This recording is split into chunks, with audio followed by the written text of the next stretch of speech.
Yet another report out tonight paints the picture of a president who feels under siege. It's a double byline piece from Julie Pace, the newly minted AP Washington bureau chief, and our friend Jonathan Lemire, both of the AP. Quote, Trump advisors and confidants described the president as increasingly angry over the investigation, yelling at television sets in the White House carrying coverage and insisting he is the target of a conspiracy to discredit and potentially end his presidency.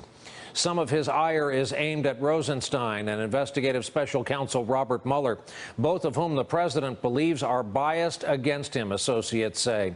Aides have counseled the president to stay off Twitter and focus on other aspects of his job. Yet Trump's angry tweets on Friday underscored the near impossible challenge his advisors and legal team have in trying to get him to avoid weighing in on an active probe. So this West Wing you cover, let's just call it highs and lows this week. This week saw the shooting of Congressman Scalise, who remains in critical condition.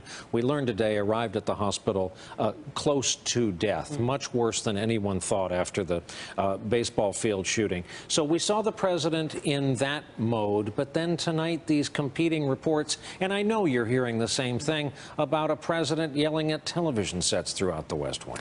Right. And again, that moment where we could have had real unity and something the president called on. And he hasn't called on unity very often in this presidency. Right. He had an opportunity early on to really reach out to Democrats, to come forward with some issues like infrastructure at the very beginning that could have united Republicans and Democrats. He did not take that from the very moment he took that stage at inauguration, did not take that path.